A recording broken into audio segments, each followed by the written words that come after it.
আমি দেখছি বাংলাদেশে এখনো কিছু আলেম নতুন করে কাদা ছুড়াছুড়ি শুরু করছে, আর কোনোটাতে না। এই যে ফেসবুকে কিসে প্রতিদিন একবার উনি আকীদার আপডেট দেন।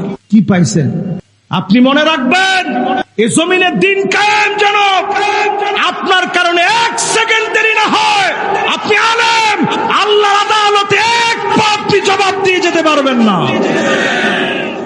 এক পা আপনি জবাব দিয়ে যেতে পারবেন না। যুগে যুগে মুসলমানরা হেরে গিয়েছে শুধু ঐক্যবদ্ধ না হওয়ার কারণে।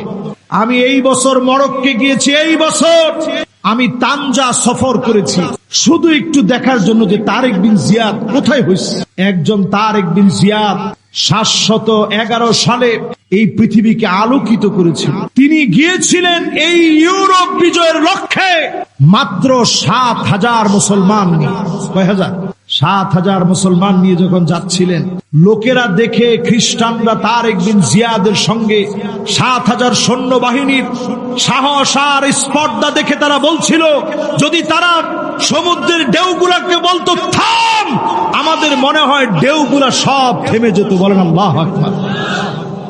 আমি আটলান্টিকের পাড়ে দাঁড়ায় চিন্তা করতেছিলাম, আল্লাহ এই উত্তাল ঢেউগুলো পাড়ি দিয়ে কেমনি স্পেনে বিজয় চলে গেল, পর্তুগালে কেমনে বিজয় চলে গেল। 1492 সাল পর্যন্ত 781 বছর মুসলমানদের নেতৃত্বে গোটা ইউরোপ চলেছে। শুধুমাত্র অনৈক্যের কারণে আমরা ক্ষমতা হারায় ফেলেছি, ঠিক কিনা বলেন? এখনো যদি ঐক্য না হন, সামনের দিনে 6টা বড় বড় আযাব আসতেছে।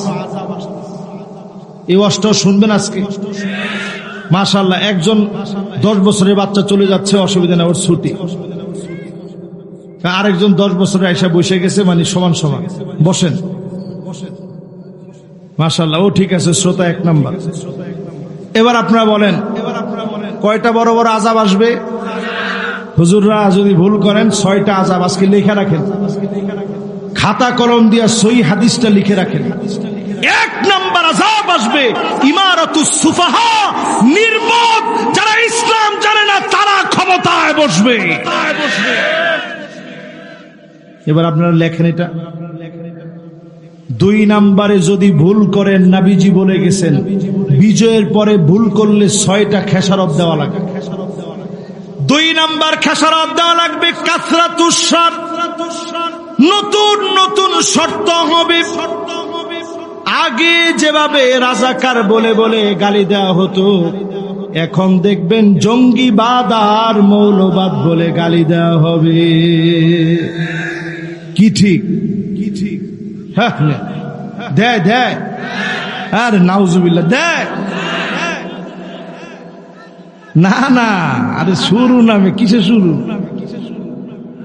রাসূল হাদিসে বলে গেছেন, আপনি কি মনে করছেন? 3 নাম্বারে দেখবেন বিয়াউল হক, টাকার বিনিময়ে আইন আদালত বিক্রি হয়ে যাবে। না না না, হয়েছে? আরে না, আইন আদালত সব আমনে গো। তাহলে এবার চিন্তা করেন, টাকার বিনিময়ে আইন আদালত সব বিক্রি হয়ে যাবে। যে আইন আদালতে ফাঁসির রায় হয়ে গেছিল, তিনি আজ মুক্ত বাতাসে বের হয়ে গেছে এবং প্রমাণ হয়েছে ওনার উপরে যা করা হয়েছে মিথ্যা প্রহসনমূলক, যার তিল পরিমাণ কোন সত্যতা প্রমাণ করতে পারি নাই। জোরে করে আল্লাহু আকবার।